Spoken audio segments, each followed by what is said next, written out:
Hey folks, 99 here. Really quick, I thought I'd drop in to give a quick preview of my decision to pick up a Smith and Wesson 640 in light of the new Supreme Court decision on the way the country issues concealed carry permits in those jurisdictions that have those multi-tier may issue rules to where basically there's a lot of hoops to jump through and a lot of different things that people have to do just to get your rights that are guaranteed to you by way of the Second Amendment of the Constitution of the United States. So funny thing is that maybe a month before the Supreme Court issued that ruling, I had applied for, I'm sorry, not applied for, I had purchased my Smith and Wesson 640 in 357 Magnum. This is the 5-shot 357 Magnum / 38 Special. And a couple of weeks ago, the Supreme Court ruled that for the most part, and this is not a word for word verbatim dictation or explanation of what they meant by this is just my explanation, the way I understand it, that jurisdictions no longer have the right to be may issue jurisdictions. They have to be shall issue jurisdictions as long as the applicants don't have any, they're not prohibited by law to own firearms. So basically, if you're not a felon or if you don't have anything from the court that says that you're prohibited or by law that you're prohibited, that if you apply and you take the training or you do whatever they say that you have to do as far as the paying your fees, filling out the application, going through the process, that they shall issue the permit to you as long as you're not prohibited. And that's just my understanding of it. So again, I had just so happened to have purchased my option for a carry gun. I already had the Smith and Wesson 686P, which is a much larger, and I have these three, which these two have been on my channel before. The Smith and Wesson Model 19, which is a 6-shot, the 686 Plus, which is a 7-shot revolver, and I have them here just to demonstrate the difference in the sizes. The 686 is a L frame revolver, which is pretty large. Model 19 is a K frame revolver, which is a 6-shot. This is one of my favorites. Also, my all-time favorite is my 686. That's the go-to. Beauty-wise, I like the Model 19. I like the wood and the blue contrast. To me, that is a gorgeous firearm. But I chose the 640 for the size.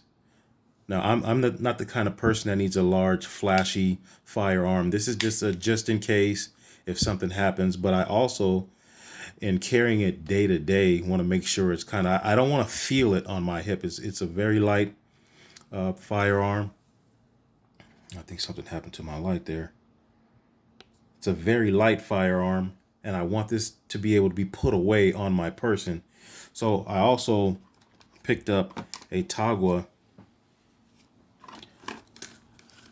finger holster, which that goes just in there, and it's very small. I don't have any demonstrations of it on my person right now, but just to show there, a nice finger release, thumb release holster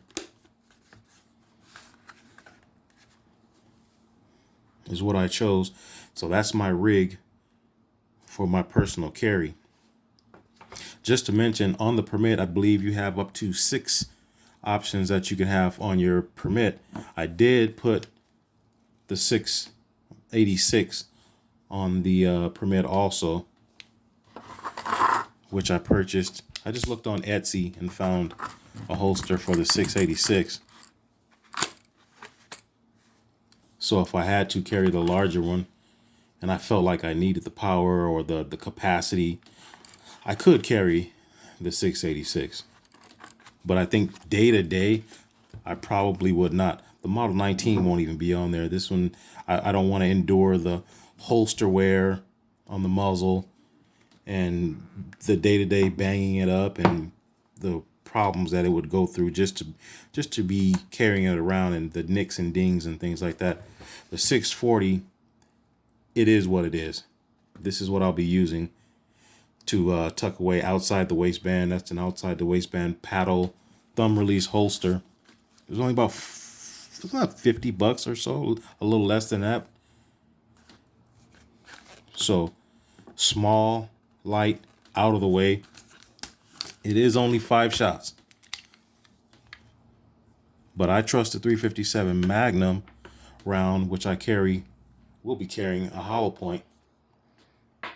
And I believe if I practice enough and if I stay trained up, that the firearm will take care of me. So, and how often does something happen that you're going to need to pull a firearm? In all of my years, I've maybe had one incident that I have gotten out of and I didn't have anything on me. I wish I had in that incident, but I didn't. So I guess you could say I didn't need it.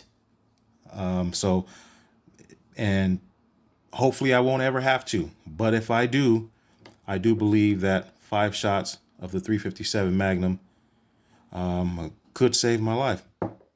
And then I'm biased also because I'm a fan of the 357 Magnum revolvers. That is my caliber of choice.